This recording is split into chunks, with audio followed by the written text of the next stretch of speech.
We're going to be recording this with perfect timing. So like I said, where we'll be recording this message, it should be on speaker view so it should just be the speakers, but just so everyone's aware, we'll be putting it on our YouTube channel. So with that, I'll get started here. Welcome to the Vote No campaign launch. This is hosted by Build a Fighting NALC.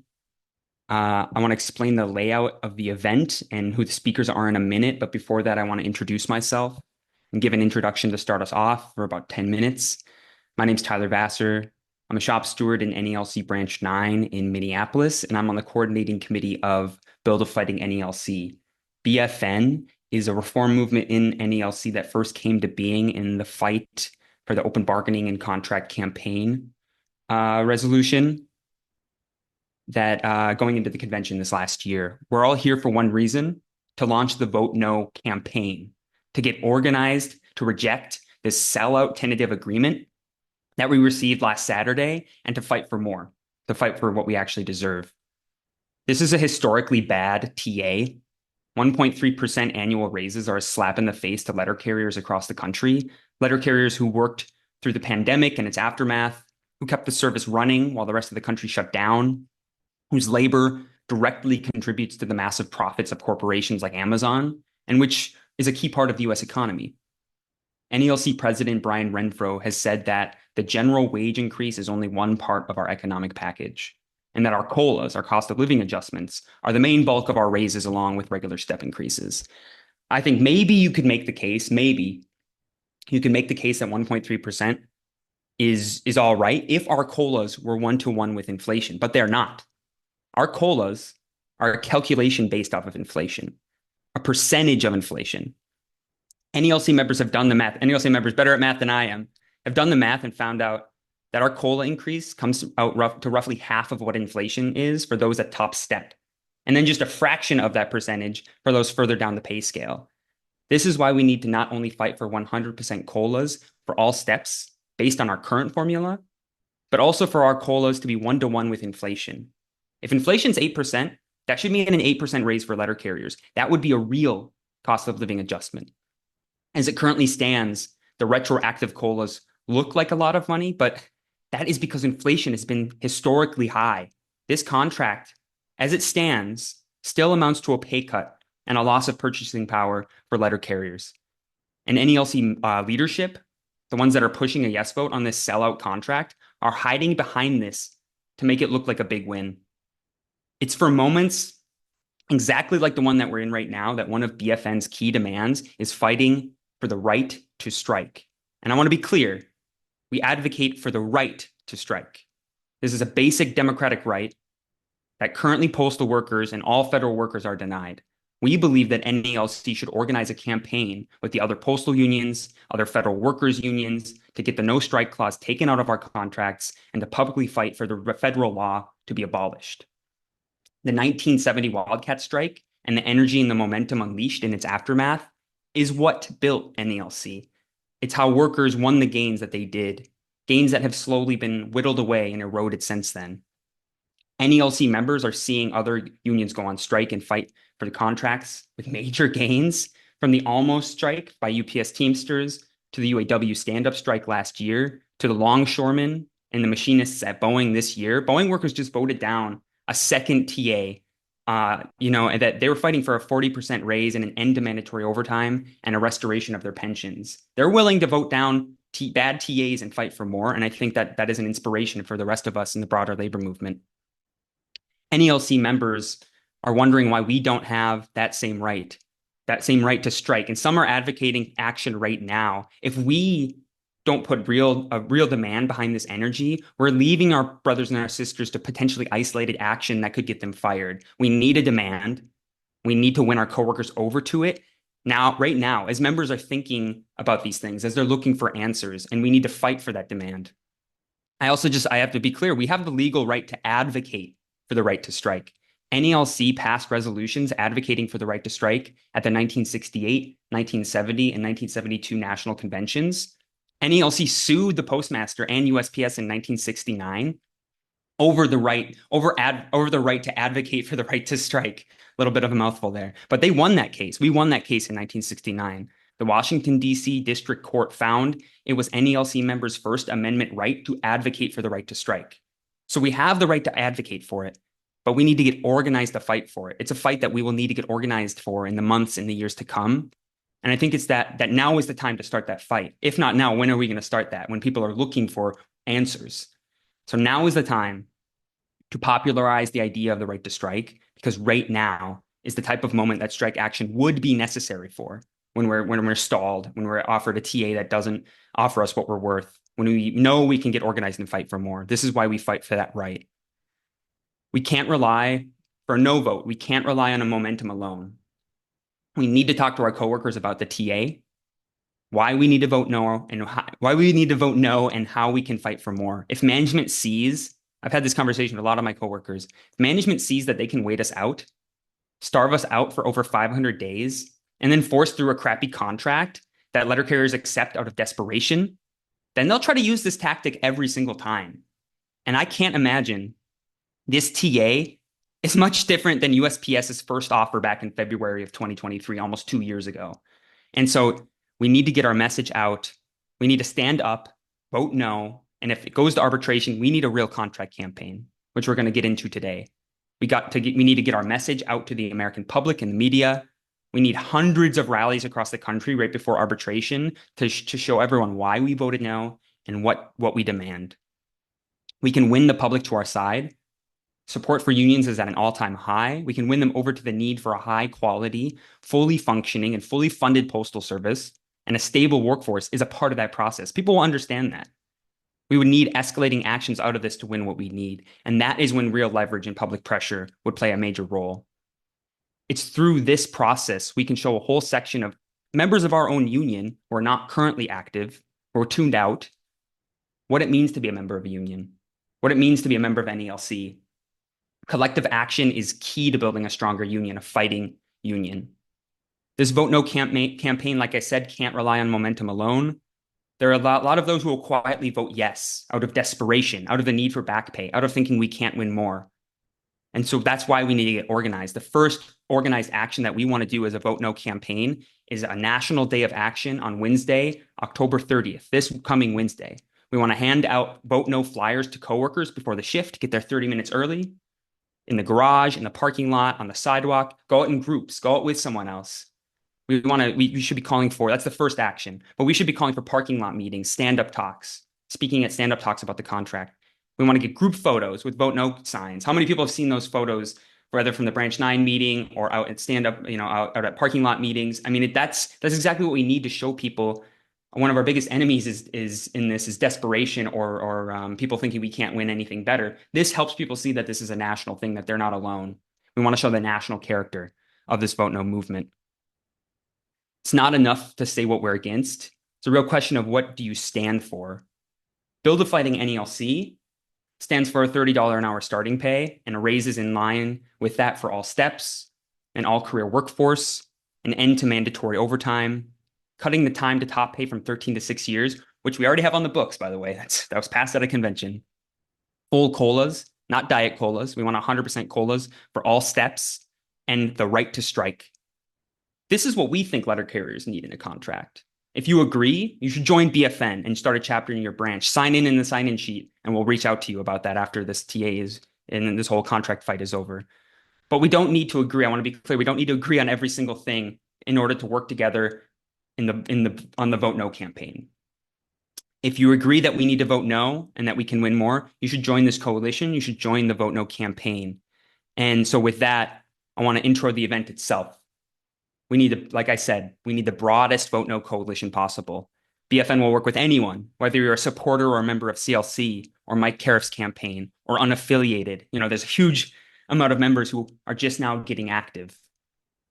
I was reached out to, just anecdotally, by a couple of people who were skeptical of open bargaining before the convention, but now they understand why we were fighting for it. It shows the possibility of a moment like this, what's possible if we could capture this energy and get organized around it. This event itself should be an hour. We got 6 or 7 speakers, depending on if one can join us, each speaking for around 5 minutes. There's not going to be a discussion portion. As you can see, there's nearly 700 people on this call. And it's just too many people to be able to pull off an organized discussion online. Not everyone would be able to speak. We want to help people to be able to get back to their Sunday. For a lot of us is our only day off. John Murphy is a BFN member and from branch 4716 in Naples, Florida. He's going to be live streaming to his TikTok account, Pro Labor Alliance. So shout out to John. Thanks for that. Others are welcome to do that as well. We're going to record it on our end and put it on the BFN YouTube channel. It should be up shortly after this meeting's over. So for those who weren't able to make it, I'd encourage you to share it, with your friends, your coworkers, fellow union members, that YouTube recording. And then again, Chris Pennick from Branch 9, he's going to be sharing the sign-in sheet throughout the meeting I encourage everyone to sign in. That's how you're going to be able to get info and materials. And you can always find it as well at fightingnelc.com, but all of that's in the sign-in sheet. You should be able to find that. So with that, I want to introduce our speakers list. I'll just explain everyone who's speaking first, and then I'll call on our first speaker. But we'll be hearing from a number of people from across the union, from different positions, rank and file members, people in leadership positions, and everything in between. We'll hear from Shantia Cox from Branch 4374, Sterling Heights, Michigan. Then we'll hear from Dave Grosskopf, who's the president of Branch 3 in Buffalo, New York, part of the CLC. We'll hear from Sakia Talbert from Branch 274 in Lehigh Valley, Pennsylvania. Corey Walton, everyone's favorite podcast host from Branch 4 in Nashville, Tennessee, part of the CLC. Kelvin Rich from Branch 2200 in Pasadena, California, part of Build Up Fighting NELC. He's also going to be reading a message from Care for President campaign. We'll hear from James Henry, who did a pre-recorded video. He's at the Houston rap session currently, so he wasn't able to join in person. He's the current vice president and candidate for president in 2026, part of the CLC. And then lastly, if he's able to get on, we'll hear from Ernest Gonzalez from the Build a Fighting NELC Coordinating Committee, Branch 421 in San Antonio, Texas. He's also at the rap session in Houston. So a lot of this comes on if he's able to get off in time. Who knows if the meeting's going to go over.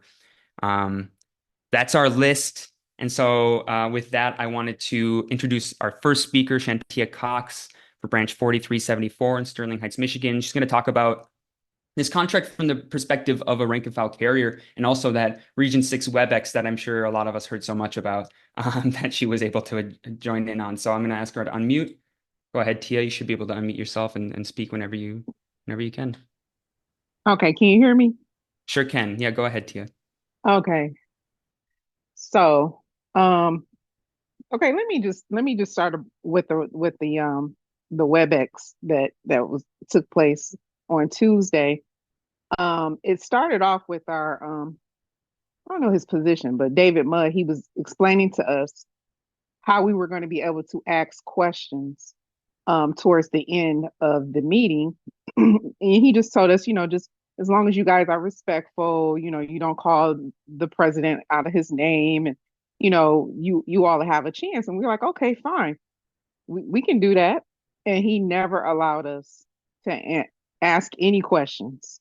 And I just feel like not all union, but mainly the higher ups, I feel like they restrict us as carriers and our voices so that we can't really tell them what we want and what we're looking for. It's like they have their own agenda and they're doing their own thing. And it's so far off from what we want and what we're trying to do. So I was highly upset about that because I'm like, what was the whole point of even being on here? Because everything that he discussed, I already knew, just from reading the tentative agreement, which I highly disagree with. And he broke down this chart in the meeting, just explaining to us whatever step we were on back in May of 2023 and versus whatever for the duration of the contract. So I think you move up like 2 steps, possibly 3. He shows us that along with possible colas to let us know that this will be our increase over the duration of the contract. Well, that is not accurate because you're basing that amount on a possibility of what might happen. And let's not forget that we were already $20,000 behind when we started in 2013. That we never got that back. You know what I mean? And then now you're coming with a 1.3. So if you're not step C, if you're between C and O, you're not getting an increase. And from my understanding, what Union himself and a lot of other, not all, but a lot of others are trying to do is go around and spread this word. Well, if it goes to arbitration, you all might not get anything. Well, that's not true. And I want to let everyone know and let your coworkers know that is not true because according to the Postal Reconciliation Act, Article 39, Section 101, it states that they must stay competitive.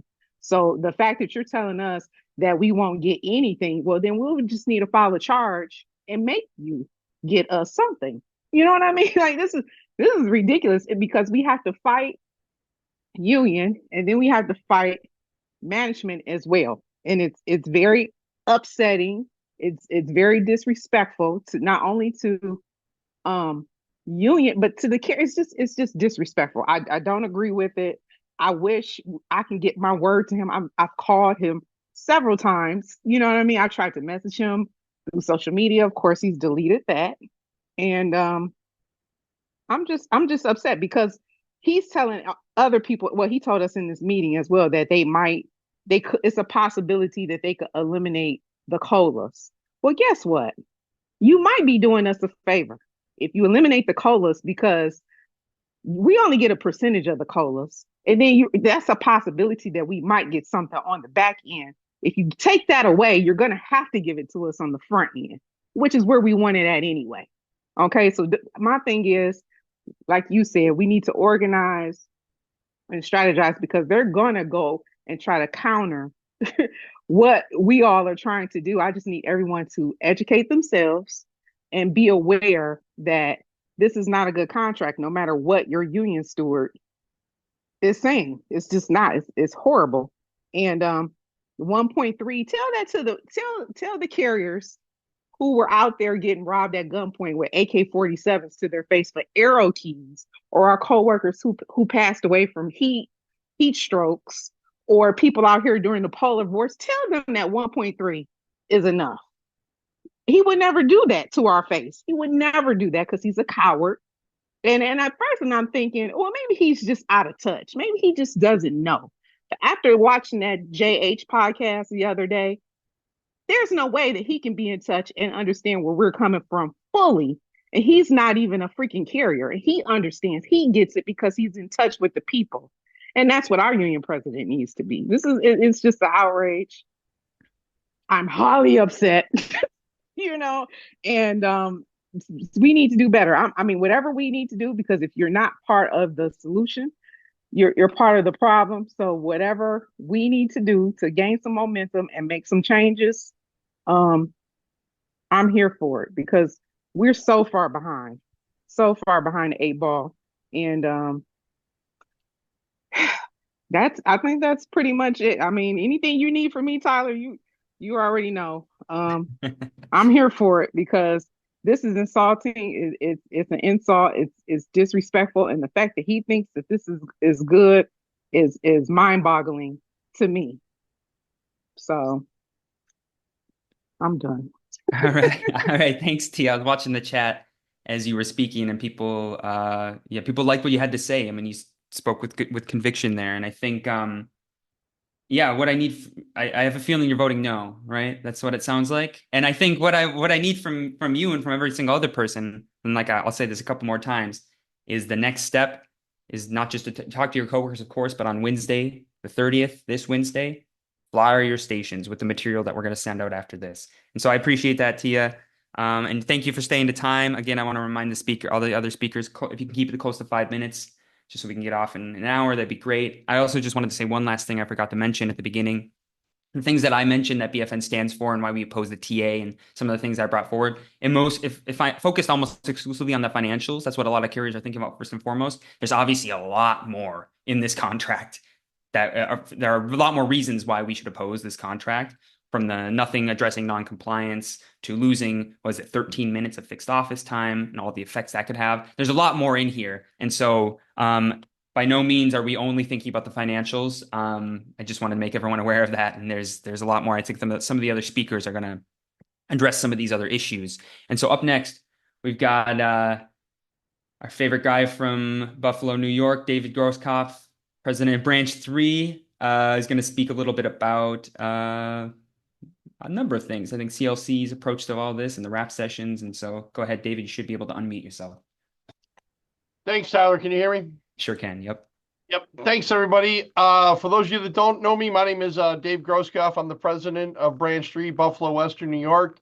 I am also the second in command in the Concerned Letter Carriers and also running for trustee on the Concerned Letter Carriers ticket in 2026.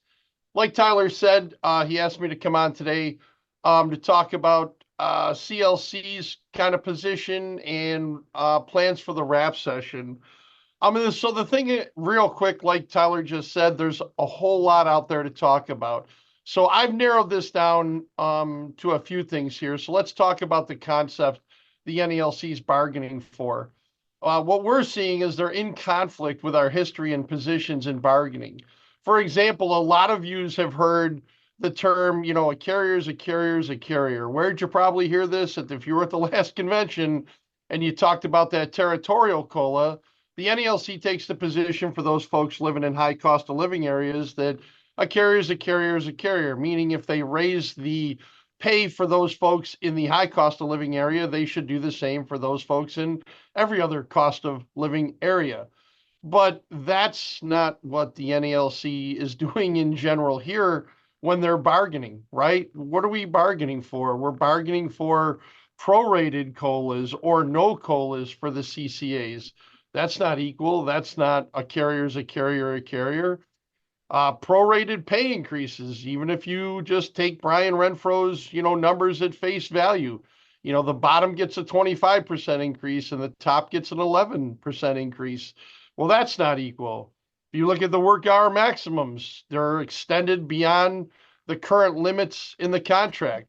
The position has always been of the NALC is to make assignments 8 hours a day, 5 days a week, 40 hours a week, constantly allowing carriers to work overtime without going after that excess time that could create new full-time jobs, for example, for CCAs. That's not equal. Hiring straight to career in some cities and not other cities, meaning some folks don't get their employment time counted as career right away, and as others do not. That's not equal. So, I'm questioning a lot of the things. Look, we know it's management's job to divide us. We expect that, right? It certainly isn't the expectation that our own union is dividing us, especially when they're negotiating a contract. Some other things, the way the tentative agreement's presented, it's accurate that clerks make more money than carriers at the beginning steps of the pay scale. However, at the top of the pay scale, letter carriers make more money than clerks. The Fleschetti Award gives some good history on this, bargaining process. It states that as far back as 1907, clerk and carriers made the same amount of money. However, in 1999, the NALC convinced arbitrator Fleschetti that carriers deserve more. That's that little button that you'll probably see, the red, white, and blue one, carriers deserve higher pay. That's Fleschetti. For at least 93 years, clerks and carriers were paid the same. Going to arbitration in 1999 made carriers paid more than clerks, effective November 2000. With the consideration of past history and arbitration precedent, a clerk with a comparable service time should never make more money than a letter carrier. So why aren't we arguing that in arbitration and holding our ground? Why is the union, again, negotiating to divide us? These simple philosophies that have been going on, for decades at this point, this president somehow has missed the boat on all of that. And that's disheartening. And, a lot of this, I believe, is just due to, again, unfortunately, or fortunately, depending on what side of the argument you're on, he came up the ladder pretty quick, and you gotta pay your dues. You've got to learn this stuff. You've got to learn your history. You've got to be involved in it. And I think at this point, being President Renfro's first contract, management's taking advantage of that. They're taking advantage of the fact that they've got a guy that's not super sure about the history and our bargaining positions and things like that, especially when you're in there by yourself. We've talked about this a lot, making changes going forward. There's in every situation, a lot of folks learn this at convention. Outside of convention, the executive council is the ultimate authority. Then it's the president. When we're in a convention, it's the body. Okay, so when we are outside of convention, the executive council is that ultimate body, except for when you go into collective bargaining. The president is the ultimate body, and he alone has the ability to do that. So some changes might need to be made here to put some safeguards in place. And Tyler made a perfectly good, point about, open bargaining and why they didn't want that to happen.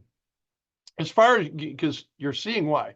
Because if we would have known about this 18 months ago, most of us would have stood up and said, this isn't good, let's go forward. But we didn't know that. Why? Because everything was under a veil of secrecy. As far as the CLC goes, we're going to be at all four of the upcoming RAP sessions, and we'll be challenging, on a wide variety of points, what's going on with this tentative agreement. Vice President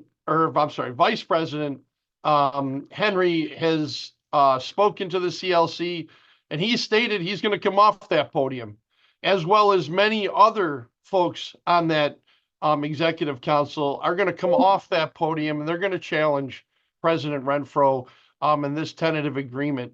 And that's the CLC's plan, is to get into those RAP sessions, get this information disseminated, and start to challenge this stuff on the floor so other folks can see, what the issues presented here.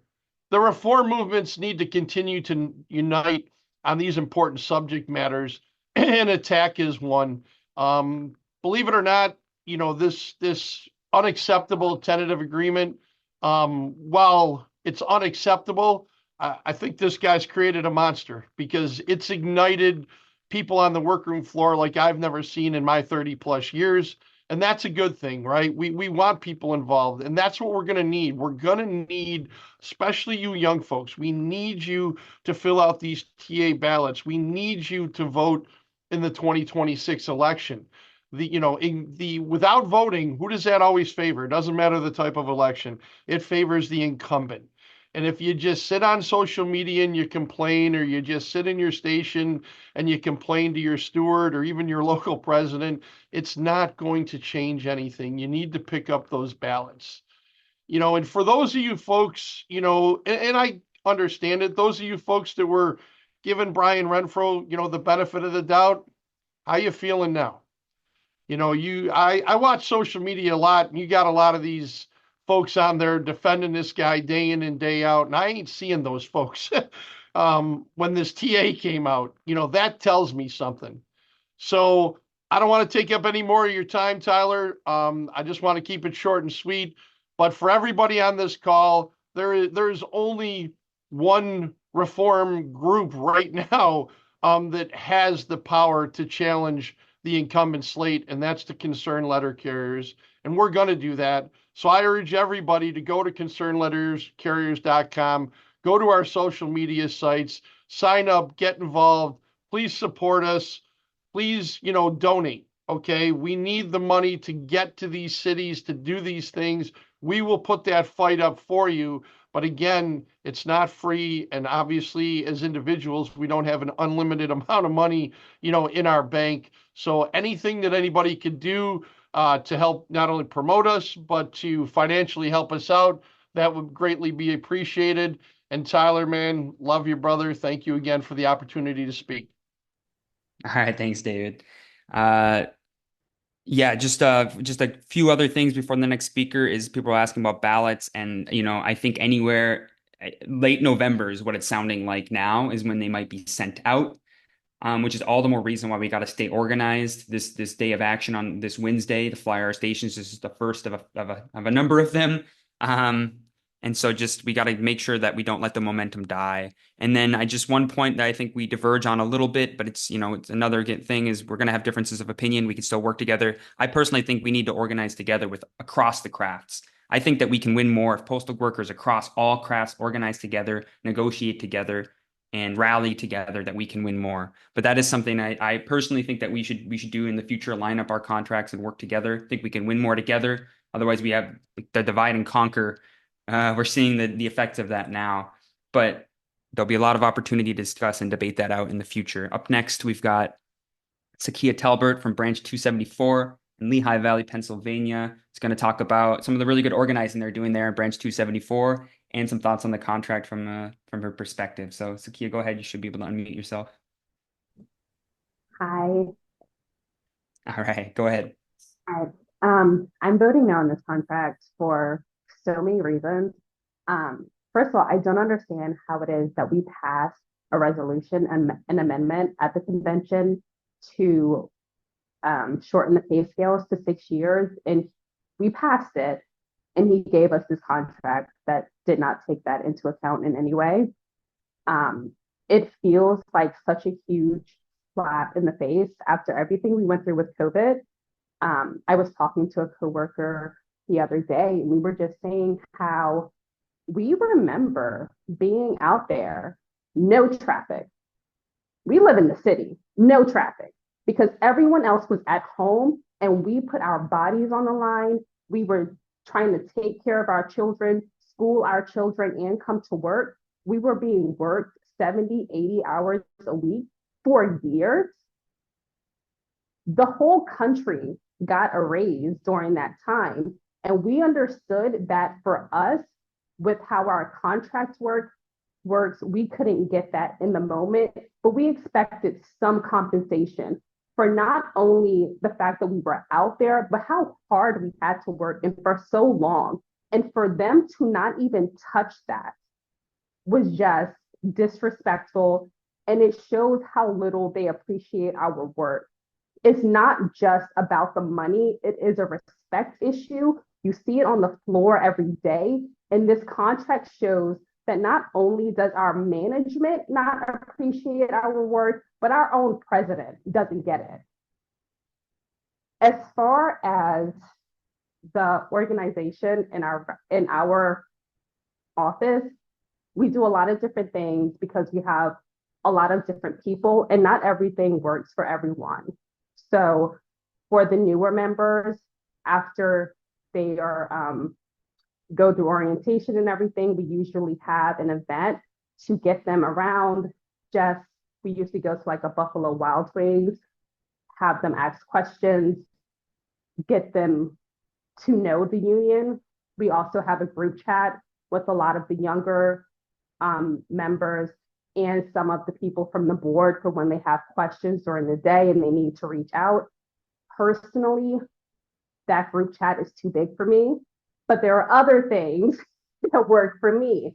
We do other events. We've been organizing before work, having more impromptu, informal meetings in the parking lot with the Vote No campaign, just getting everyone there. We've had 2 rallies in regards to this contract. The first was in June. It was more formal. We contacted the mayor. We got the local press to come. Our local AFL union was also there. We had the mayor. That was more formal. We gave speeches.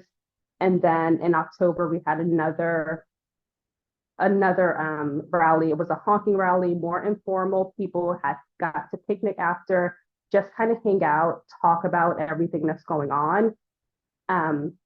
So we do a lot of different things. We organize at the local softball team, the local hockey team. We do a lot of things to organize and get people involved. And what that does is I'm quieter, so people just come and say stuff to me. And what I've noticed is a lot of people they come into the job with an idea of what a union is. Some of it's favorable, some of it's not. And when you just say go to the union, some people are opposed. But when you have these events, even if they're just coming for the food or just coming for the game, you get a chance to meet the people in the union. So it's not the union, it's Tom, who's our president, who's a father and a husband, and he is on top of everything and he's always willing to listen. It's Tina, who's loud and who's going to fight for everything, but she's also willing to help. It's me, who's quiet, and I don't talk to everybody all the time, but if you need help anytime, especially health benefits, that's what I do. I'm going to find out, I'm going to help you. So even if someone is opposed to the union, they get to know us and we get to talk to each other and talk through our differences. I know at every single event, whether it's our union meetings or the impromptu meetings or the rally things, Tom is always telling one, especially for this vote, update your address with NALC. If you moved and you updated your address with the post office, great. You need to update your address with NALC because if you're not getting your postal record, you're not going to get your ballot. And we saw in the last tentative agreement, about 63,000 people total voted. We have a union of about 300,000 active members. If you just talk to the people next to you and you make sure, update your address, make sure you're getting a ballot, just make sure you vote, we can reject this. The last time we rejected a tentative agreement was 1978, and it seems like that was such a long time ago, but the situation was so similar. It was a time when the rank and file were sick of management and sick of the people at the top of our union. They sent a message to the union and to management that we know what we're worth and we will fight you for it. So if we do that, we're going to be successful. At that time, they were rallying. They went to DC to rally to support the NALC in negotiations. This year, our branch is organizing to get us all down there to protest at the rap sessions, just like they'll be protesting in Minneapolis and the other rap sessions, because we can do better than this. And that's all I have. All right. Thank you, Sakia. Thank you so much. I think there would be applause if we were in a room after all the speakers, but especially after that. I definitely agree. And something I think forgot to mention was that Branch 274 voted unanimously at a special meeting, 66-0, unanimously to recommend a no vote. And that's at a relatively small branch. That's an impressive turnout. And that's what the kind of thing that we need at local rap sessions, at union meetings to pass. One of the things we can do is pass recommendations of a no vote as motions to kind of keep the momentum going. So thank you for that. And up next, got our next speaker, Mr. Corey Walton from Branch 4 in Nashville, Tennessee, CLC. I think he runs a podcast. Some might have heard of that. So go ahead, Corey. You should be able to unmute yourself now. Can you hear me? Sure can. All right. I'm in my car. I'm in Evansville, Indiana. I'm here at the rally up here. My guest of Miss Mallory. So I'm up here. We're going to talk a little bit to them later on about 3 o'clock. So that should be a great time. I just wanted you to know that David Groskopf talked for 7.5 minutes. And I know that you specifically said 5 minutes. Yeah, that was my bad. I kind of let him kept him going. He was on a roll. So yeah. Go ahead, Corey. I might give you an extra minute or a minute and a half. I want to talk a little bit about fear-mongering. The very first thing you saw when this TA came out were the business agents, branch presidents, you got national officers immediately came out and started fear-mongering, telling everybody, hey, you don't want to go to arbitration, man. We may lose everything if you go to arbitration. And what that's done is that's put us in a terrible position because we do not have the right to strike. We have no right to strike. It's against the law. I know that we're fighting for that right. That's what Bill to Fighting NALC is doing. But if we have no right to strike and our only recourse is arbitration, and then you have everybody coming out saying, we can't go to arbitration, we may lose our COLAs, we can lose some steps. we could lose everything that we've ever attained. What position does the city letter carrier have? It's a terrible precedent to set every time we have negotiations to say you may lose everything if you go to arbitration. A true advocate, like our president should be, a true advocate should want to go to arbitration. That's what advocates do. That's what we train ourselves to do. They should want to go to arbitration. They want to talk about the financial position of the Postal Service, how we're losing billions of dollars. You and I talked about this the other day, Tyler. Why are they losing billions of dollars? If we made 78 and spent 85, where are we spending that money? I want to get in those books, like I've been saying. I want to get in those books and expose the Postal Service for who they are. They're incompetent at best. And the carrier is the one suffering for their incompetence because you have a president that's bought into it. And he says, the best I could do for you is 1.3%. Imagine telling your people the best that you could do for them is 1.3% after the Postal Service has just given themselves substantial raises. But that's where we are. You've got a president who is not an advocate for the city letter carrier, and that's a crying shame. I'll put a little plug in for the CLC. I know James Henry well. The way he talks about his love for the city letter carrier, an advocate for the city letter carrier. We need that more now than any time in our history. We need an advocate for the city letter carrier, and we don't have it. If you heard him yesterday on the Labor Valley Report or Valley Labor Report, what was it called? Is that what it's called? He was talking on there, and he was defending the Postal Service. He was like he was their advocate, saying, I can't take that to arbitration with all these losses. But baby, we're in bad shape. We're in bad shape if our advocate is advocating for the Postal Service. You look at this TA. Just a few of the things that really pissed me off about this TA is when we were in Jacksonville in the COP, and Brian Renfro gets up in front of everybody and he says, if we have a non-career workforce, it's a non-starter. I want an all-career workforce. It's a non-starter if we don't have that. Later on, I think it was at another rap session, he started conceding that, and he said, hey, if we do have a contingent of CCAs, they will come in with a substantial raise, and they got $1. $1. Do you know how much a cup of premium roast coffee at McDonald's costs? 99 cents. Our CCAs weren't even worth a fucking cup of coffee to this president. Think about that when you're voting on this TA. If anything, that should kill this TA. That you thought so little about some of our brothers and sisters that you said that the substantial raise they're going to get is $1. You got clerks coming in making $27 an hour. Our CCAs are making $20. That's a disgrace to them. And as union people, we should be pissed the fuck off at that. You look at these MOUs about the office time. He's trying to explain that away. And here's what him not being on this workroom floor has done to the city letter carrier. Management is trying to push us out of the office in an hour. And so they keep taking things away from us by doing that.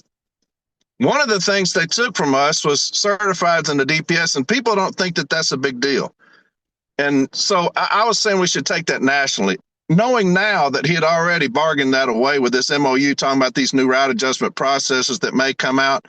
They'll do away with that, reducing that time to 2 minutes. I have never seen a brother or sister, Tyler, die on the workroom floor from heat exhaustion. I've not seen it. I do see them, talking about Brother Gates, dying out there in the street because they're out there in that heat. Think about sitting in a vehicle for 6 hours at 130 degrees, and you got this clown saying, well, we still get that time. We'll just take that time on the street. Well, hell, I don't want to take the time on the street. I'm dying on the street. I want to take that time in the office, but we don't think like that because we've not been on this workroom floor long enough. And that's what we're up against with this clown at the top. He is not one of us. He's not one of us. And so uh, the Article 8 changes. Management's going to violate Article 8. It doesn't matter what kind of provisions you change in there. They're going to violate Article 8. We're still going to grieve all these things. It sounds really good, but we're still gonna have to file grievances any change. I'll end with this. You're talking about 2026 coming up. Why is it important that this fails miserably and we vote no? Because he surrounded himself with those that blow smoke up his ass. So the only thing he knows is how great he is, how great this TA is, because they're going to say that because they want to kiss this dude's ass so bad that they're going to continue to say how great he is and how great this TA is. He needs to see that the city letter carrier is not those smoke blowers that he surrounded himself with. He needs to see that we're going to stand together on this workroom floor and vote no to 1.3%. We need a president who will tell the Postal Service, kiss our ass to 1.3%.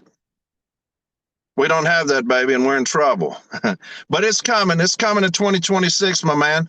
And I yield the rest of my time. If David wants to come back up and take the rest of my time, I'll yield it to him if he wants to come back on. All right, thank you, Corey. Well, you went about 7.5 minutes as well, so I think we're all even. We're all even there. Thank you, Corey. I appreciate you coming on. All right. I look forward to seeing how that rally goes there in Evansville. And just a few things on arbitration. We vote this down, it gets sent to arbitration. That's when we bring the plight public. That's when that public pressure really makes a difference. And then the question of postal finances.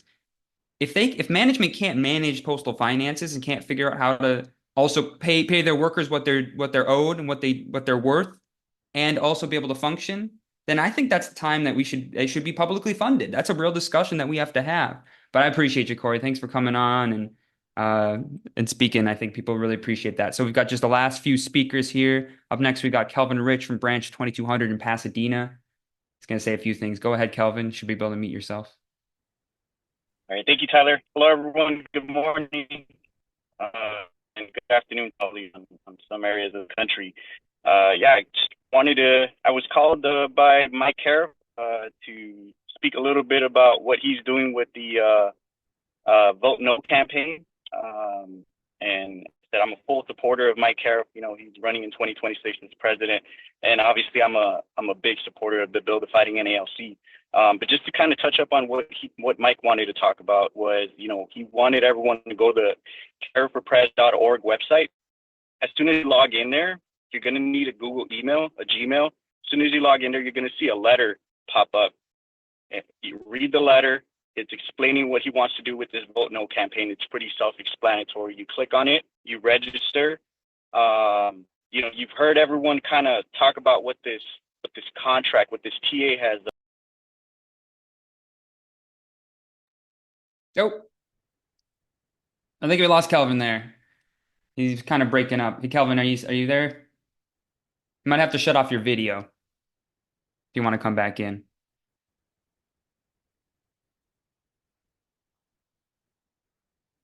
The joys of technology, huh?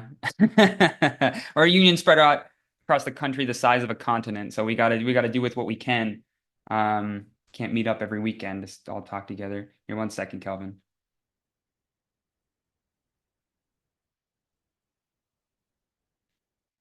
All right, brother. Hey, how about we go to the next speaker? We come back to you, and maybe when you come back in, just keep your camera off. It seems like maybe your connection isn't very good. So sorry about that. Up next, we're going to do a screen share. Calvin, we'll come back to you, okay? And we're going to do a screen share of a pre-recorded video from James Henry, the candidate for CLC for 2026. And so my co-host, when she gets that set up.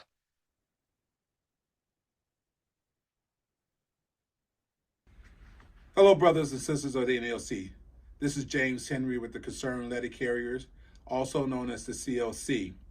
As you all know, that there has been recently a tentative agreement reached between the NALC and the Postal Service. It is a tentative agreement that I myself will be voting no for. And I will be voting no, not because of any political reasons or because it is so far out that it's beyond comprehension. The problem that I primarily have with it here is that it does not represent each and every member of the NLC. Sure, those at the beginning of the pay scale get a raise. Those at the end of the pay scale or at the top of the pay scale get a raise.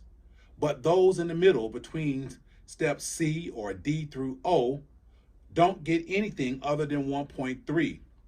When we say that an injury to one is an injury to all, to me, that's more than just a cliche. That means that we are obligated as representatives of the NLC to represent each and every letter carrier that we are responsible for. And in this instance, that did not happen. Those in the middle of the pay scale would only get 1.3%. That for me made the tentative agreement DOA, or dead on arrival. Because if one doesn't get everything, then nobody should get everything. Everyone should get a proportionate amount of what is owed to them. Letter carriers have worked hard through COVID and all kind of other issues throughout the history of the NLC, and they've have deserved, and they demand at this particular point in time, we demand to be rewarded for our devotion and our dedication. Now, the bottom line here is that justice was not served. I am one that is not political. I'm one that believes in standing on principle. And there may be some concerns about why is the NLC vice president saying no about this? Is there some self-serving reason? I assure you, brothers and sisters, that is not the case. The only and primary reason that I am speaking out against the tentative agreement is because I represent you, that I believe in you. The letter carriers are our chief concern. And when everyone does not get justice, for me, again, an injury to one is truly an injury to all. One of the things that I have a major concern with is that this tentative agreement does not only does it not keep pace with inflation, we are behind.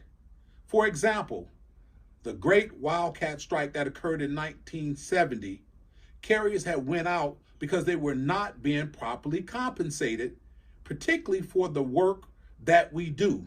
Our labor is very valuable. In 1970, the wildcat strike, the first collective bargaining agreement, brought carriers in at $7,322 annually.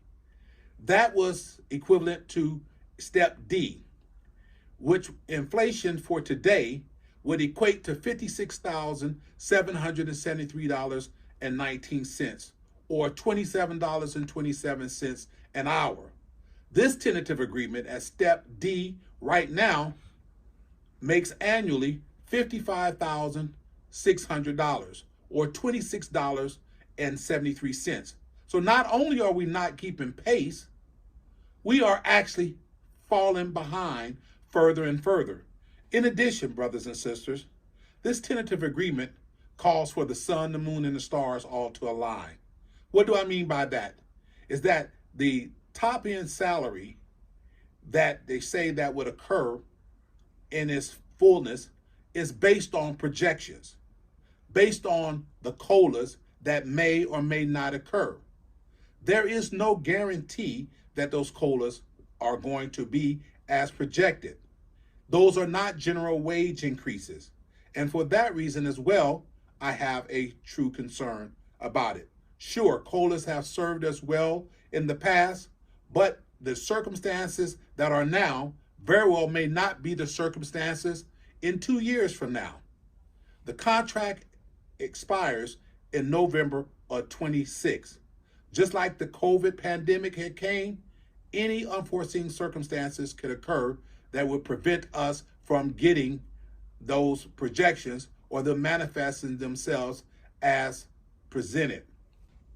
Moreover, I'm a huge proponent that we should have an all-career workforce and that we should not be subjected to a two-tier pay scale.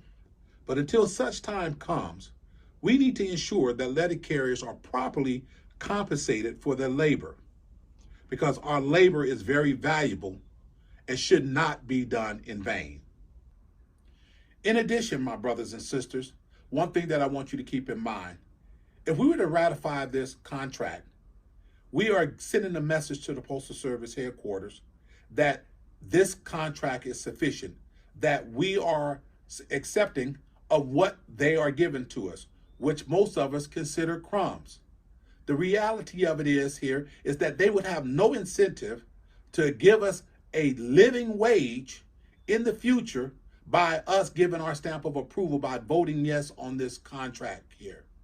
I am a firm believer that the letter carrier deserves to be the first and be industry leaders in wages, benefits, and working conditions.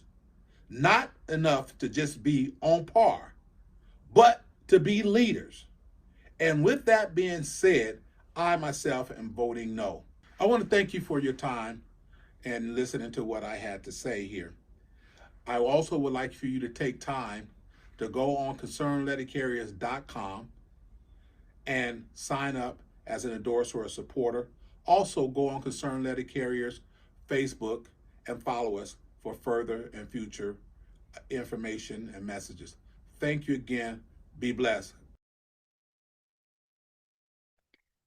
All right. And once again, Brother Henry's at the Houston Rap session currently. So that was a pre-recorded message. And I just want to highlight again, we're trying to build the broadest vote no coalition possible to campaign for a no vote, to win a no vote, and to fight for more. And so that's going to be a lot of different groups being a part of this process that might have differences of opinions on this or that, but all agree that we need to fight to vote no, get organized. And so obviously, we got a lot to discuss between now and 2026 about how we win in 2026 and get someone else in there. We'll deal with that when the time comes. We're going to call on Kelvin again. All right, Kelvin, should be able to unmute yourself. Maybe keep the camera off unless your connection's better. Go ahead. Thanks, brother. No, connection's not good. I have a toddler at home, so I'm in my car. I'm not with the Wi-Fi because I didn't want my toddler to be recorded on this. But yeah, sorry about that, guys. Like I said, I'm vice president of Branch 2200. I'm helping out Mike Cariff with his campaign, but also with this Vote No campaign. We go on the website, like I said. We'll establish those precinct captains. What we want is to build momentum with the BFN, with the other groups that are going to organize their Vote No campaigns, like the CLC and even smaller ones that you're now seeing on social media, on the workroom floor, people that you wouldn't think are activists but are now turning into activists. What we want to do with this Vote No campaign, what Mike Cariff wants to do is fill the void between when local branches are, you've seen it, a lot of local branches are calling for special meetings, for emergency meetings. A lot of them are not. They're going to wait till their general membership meetings, and they're going to possibly bring this to a floor vote and whether they want to, do a no vote and recommend that with their members. But what we want to do with this Vote No campaign is fill the void in between, as everything is happening across the timeline in terms of when these ballots come to your addresses, when the NALC starts throwing them out and delivering them, what to do. Keep the membership. The membership is clearly awake. We got to keep them going. We got to keep that conversation going on the fact that everyone's pretty upset. This 1.3%, hell no, absolutely. Mike Cariff's voting no.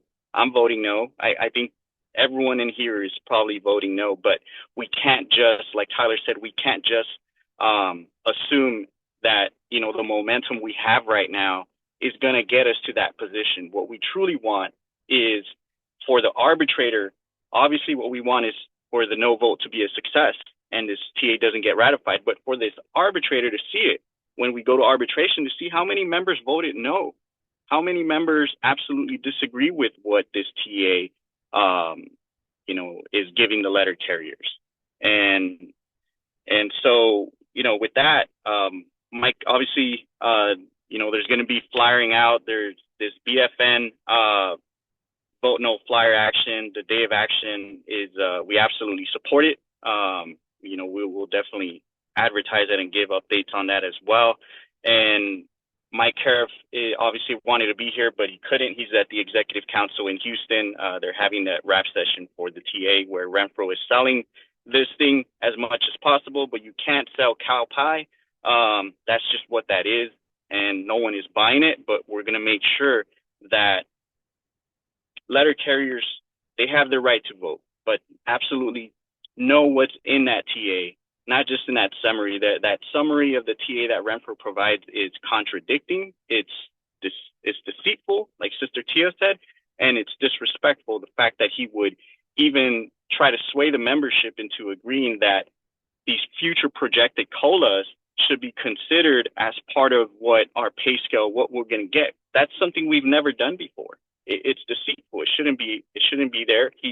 Renfro is, he's a company man. He's offering this TA to the members. He's selling it to us like from the Postal Service perspective. And so, yeah, we absolutely want to build that momentum, in conjunction with the other groups. And yeah, I encourage everyone to go on to Mike Cariff website, thecarifforpress.org, sign up, and we're going to get this thing going. Cariff is going to be in San Francisco at the rap session. I'll be there as well. I've offered Jamie Partridge. I know he sent out an email for those that are part of that group. I've offered, my services at the rap session in San Francisco, and I'll be there flyering out as well. And we just got to, get to every member, every officer of this union. And yeah, we're going to build that pressure, and Arbitrator Nolan's going to hear it from us. He's going to see what we really feel about this TA. And so, yeah, that's all I got. Wanted to keep it short and sweet, but yeah, Mike Cariff wanted to say, he wanted to be here, but he just couldn't. But hopefully he will see a lot of California letter carriers and officers and stewards in San Francisco and from neighboring states who do go to that rap session. And he looks forward to having those conversations with you guys. Thank you, Tyler. Appreciate you, brother. All right. Thank you, Kelvin. And everyone should say congratulations to Kelvin, him and his partner, who's also a mail carrier there in Pasadena, have just had their second kid, I think a month or two ago. So congrats to them. And that's why Kelvin had to hide out in the car. So I appreciate you coming on. Again, just one last time, I want to encourage everyone, it's your last chance to sign in. Chris should just spam the chat with that sign-in form as much as possible. Please sign in. That's the best way for you to get materials. And I'll just end on this last point because unfortunately, Ernest, like I said, is at the rap session. When I texted him and said, hey, buddy, you're next up. He said, I'm next up to the mic at the rap session. Can you stall for me? But I don't want to stall too much. We've already been on here an hour, and so there'll be more opportunities for Ernest to be able to come on and speak. And so I just want to say the last few things, encourage people to sign in again, but I'm going to hit this point again. I've hit it many times today. We're here today because we know that we cannot rely on momentum alone. There are those who will quietly vote yes out of desperation, out of the need for back pay, out of the need for not thinking we can win more. We need to show them that we can win more, that there's a national movement to not just vote no, but to fight for more. And that starts this Wednesday, the 30th of October, where we're going to do our first National Day of Action to hand out vote no flyers. The best way for you to get those flyers is to sign in. We send you the design. It's easy. It doesn't take much ink, so you can print it at home if you have a printer. Otherwise, you have a few days to send them into a printer. Use a union printer if you can, and get together with your coworkers. Go out in groups. If you have a lot of people in your branch and multiple stations, map out the stations. Can you hit all the stations or most of them on the 30th? And go out in groups, hand out vote no flyers to your coworkers before the shift, in the garages, in the parking lots, on the sidewalk, and other actions you can take outside of that, parking lot meetings before a shift. Take group photos with a vote no sign there. Speak at your stand-ups, if you're a steward especially. Speak at your stand-ups and give your opinion. It's our duty as a union representative to give your opinion on the contract. Pass motions at recommending a no vote at union meetings. And show the real national character of this vote no movement, and take pictures. We want people to see that this is happening across the country. So this last thing I'll say is don't quit. Talk to people who are fed up and tell them don't quit. Get organized to fight for a strong contract and join Build a Fighting NALC. We can transform our union. We're going to start that by flyering our stations this Wednesday. And we're going to go from there. I look forward to getting those photos from across the country and seeing how this movement grows. And with that, I appreciate everyone. We went about 8 minutes over an hour, but solidarity, everybody, take care. And I look forward to voting no and fighting for more. Bye-bye, everybody.